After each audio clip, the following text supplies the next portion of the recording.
Boa tarde, me chamo Alan Ferreira, sou estudante de licenciatura em Artes Visuais pelo Unesp Bauru, e essa é a minha primeira aula gravada, pensada para a matéria de prática de ensino e de ações educacionais em artes. Ela foi elaborada num contexto prévio de criação de plano de ensino, e agora a segunda parte dela é fazer a apresentação e gravação dessa aula. O tema da minha aula é sobre serigrafia. Busquei fazer um apanhado histórico e uma pequena prática ou demonstração, no caso do modelo remoto. As habilidades que eu busquei trabalhar são a EF69, a R32, analisar e explorar em projetos temáticos as relações processuais entre diversas linguagens artísticas, e a EM13 LGG 101, compreender e analisar o processo de produção e circulação de discurso nas diferentes linguagens, para fazer as escolhas fundamentadas em função de interesses pessoais e coletivos. Esqueci de comentar, essa aula foi pensada para o primeiro ano do ensino médio. Aqui começarei a aula com a pergunta disparadora, né? Duas no caso. Vocês já ouviram falar de serigrafia ou silkscreen? Sabem para que serve e no que é usado? Nesse momento, a ideia era conversar com a sala para ter uma ideia dos conhecimentos prévios que eles já têm sobre o assunto. Ter um apanhado geral mesmo do que eles já conhecem, já ouviram falar, sabe, viram algum vídeo na rede social, alguma coisa assim. E eu iria articulando para ver o caminho que estava levando. Sendo uma aula gravada que só eu, não tem muito sentido. Mas essa é a ideia. Aqui a introdução, o processo de estamparia artesanal consiste na aplicação de um desenho a uma superfície, texto de forma manual sem utilização de automação ou maquinário. Então, esta é uma contextualização prévia de qualquer forma de estampar uma camiseta. Qualquer coisa que você use para estampar uma camiseta de forma artesanal, ela é uma estamparia artesanal. Ou seja, estilogravura, uma planogravura, um desenho em caneta, com tinta, stencil, tudo isso se enquadra em estamparia artesanal. Para a serigrafia, aí você tem já um outro nicho. A serigrafia ocorre a partir de uma tela, matriz serigráfica, preparada em processo fotográfico, onde as áreas vazadas permitem a passagem de tinta, pressionando por um rodo, gerando a imagem estampada. E aqui é a forma de aplicação de tudo isso. Bom, exemplo do nosso cotidiano onde se é usado o silk. Como vocês podem ver, o silkscreen, a serigrafia, é usado em basicamente tudo que está no nosso cotidiano de forma estampada. Ela é uma das formas hoje mais utilizadas de se fazer estampa, porque ela é barata, ela é rápida, ela pode ser usada de forma industrial, fazendo muita coisa muito rápido. Então, se você pegar uma caneta, uma caneca, um boné, a sua própria camiseta que você está usando, muito provavelmente ela foi estampada usando o silkscreen, usando a serigrafia. Aqui, a serigrafia passo a passo, né? Vocês podem ver ela de forma bem detalhadinha. Vou dar zoom aqui.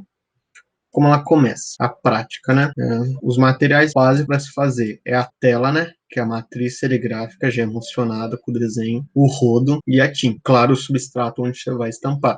Como que funciona quando você tem tudo isso? Uma pequena quantidade de tinta é derramada de forma paralela a um dos lados da tela. Você pode derramar tanto ela na tela ou você colocar ela no rodo. Você pode colocar a tinta aqui e puxar. O material que receberá a impressão é então pressionado abaixo da tela, com o auxílio de um rodo. Uma fina camada de tinta é espalhada. Então você pega e puxa esse rodo no sentido dessa seta. Então você vai puxar toda essa tinta, fazendo ela passar pela impressão. A tinta não atravessa a parte impermeável da tela, gravada assim a imagem. O suporte da impressão é então levado a secagem de tinta. Finalmente está pronto. E aqui de forma mais detalhadinha como funciona com uma impressão com várias cores. Para se obter uma impressão em várias cores, utiliza-se mais de uma tela. A impressão de policromia é feita em camadas. Cada cor é aplicada através de uma tela correspondente. O suporte de impressão também pode variar, podendo ser usado papéis, tecidos, madeiras, plásticos, etc. Pode ser de qualquer cor. Então, basicamente, são várias telas que se encaixam. A gente faz esse ajuste manualmente, né, por meio de chavetas, que são parafusos, que você vai ajustando até uma tela encaixar na outra o desenho. E aí você vai estampando uma a uma até formar o desenho no substrato final. Próximo. Aqui um gifzinho mostrando a prática de como é estampado. Bem simplesinho. Você pega, passa o rodo, ele passa a tinta e ele passa por onde estava vazado. E aqui o início da serigrafia. A origem dela data de por volta de 960 e 1279 depois de Cristo. Na China, com a necessidade de melhorar a qualidade de impressão, passaram as horas seda como suporte para o stencil, onde a tinta passava pela área vazada com o pincel. Em seguida, passaram a esticar a seda sobre quadros de madeira, sendo o pincel distribuído pelo rodo de borracha. Esse processo chegou no Ocidente no final do século XVIII, mas só foi comercialmente utilizado no final do século XX, quando a malha de seda tornou-se mais acessível, possibilitando seu uso de forma lucrativa. Foram os europeus que utilizaram o processo de serigrafia pela primeira vez para impressão em papel de parede, feito de linho, seda e outros tecidos finais. Com a expansão do mercado, a técnica tornou-se mais refinada e hoje é considerada uma tecnologia industrial valiosa. Como eu disse, é uma das formas de impressão mais utilizadas no mundo hoje para tampar basicamente tudo. E aqui resgatando essa origem, que é a serigrafia como expressão artística. O que acontece? A serigrafia, ela é como se toda obra que é produzida por ela tem o valor de uma obra original. Ela não é considerada uma cópia, por conta do seu fator de feito manualmente, ela é artesanal. Então, sempre que você produz, ela tem condições diferentes, papel diferente, a tinta diferente, a forma de passar é diferente, ela pode ter texturas diferentes, nunca é idêntico. Por isso, sempre o impresso fotográfico é considerado uma obra original. Impressos serigráficos são obras originais e não podem ser consideradas reproduções, embora existam máquinas serigráficas automatizadas. O processo manual ainda é muito utilizado, principalmente por empresas de pequeno e médio porte. Por esse motivo, os profissionais gráficos, assim como artistas plásticos que utilizam essa técnica para impressão de projetos, a consideram como uma técnica que não permite reprodução, e sim a impressão de cópias sempre originais. E aqui, já que foi citado antes, é um exemplo da serigrafia automatizada, que hoje sim existe serigrafia automatizada num nível absurdo. Foi perdendo completamente o aspecto de algo manual, né, de algo caseiro, algo artesanal. É só um robô fazendo. Então, nesse caso, ainda é meio dúbio se ela é considerada uma cópia ou não. Eu particularmente acho que tem muito mais tendência de ser tudo exatamente igualzinho, né? Eu acho que perde um pouco desse fator humano, mas é algo a se discutir aí. E aqui entrando no, acho que o nome mais famoso que popularizou a serigrafia aqui no Ocidente, o Andy Warhol, um grande artista plástico de pop art, trabalhou muito com serigrafia. Warhol, o pai da pop art, revolucionou a arte ao abandonar os pincéis e utilizar a técnica de reprodução como a serigrafia. Ele queria denunciar o vazio, a frieza e a mecanização da sociedade do século passado. A técnica da serigrafia sobre tela e posteriormente sobre papel de parede, aliada à tinta acrílica, foi ideal para isso, já que era feita de forma mecânica e seriada, com quase nada do elemento emoção, tão defendida por pintores de todos os tempos. Então, ele usou a serigrafia como meio para a pop art, né? Que é o que estava em crítica naquele momento. Consumo de massas, o alto consumo, a crítica, toda essa exacerbação da produção. E ele pegou algo que estava sendo usado no meio industrial, principalmente, e levou como crítica a isso.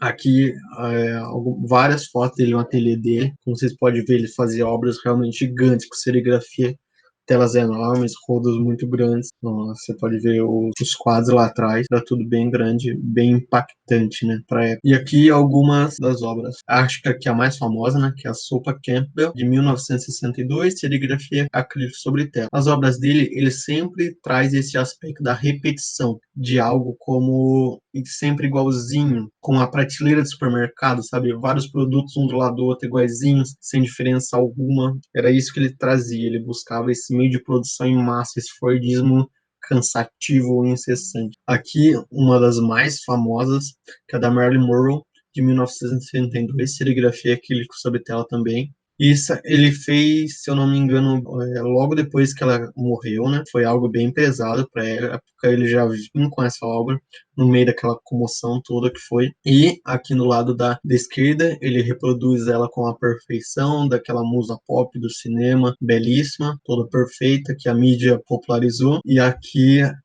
no lado da direita, os negativos, né, os borrões, os erros que toda pessoa tem, sabe?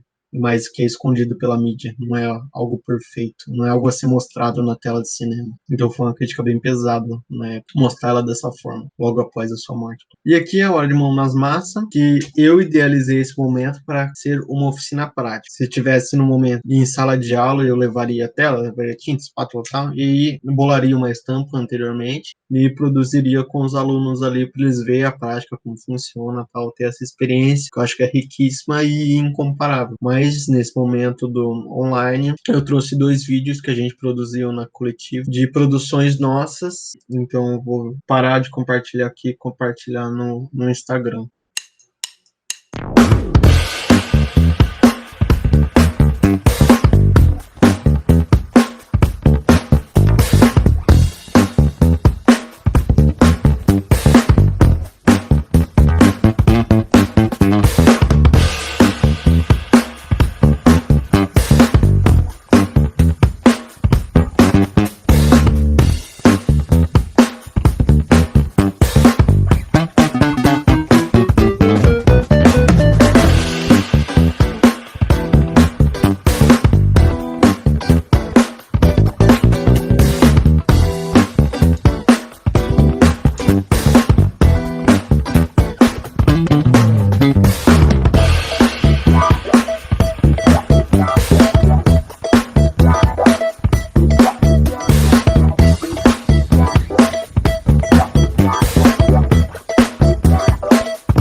Bom, eu escolhi trazer esses 2 vídeos porque eles mostram bem detalhadamente esse aspecto prático, né?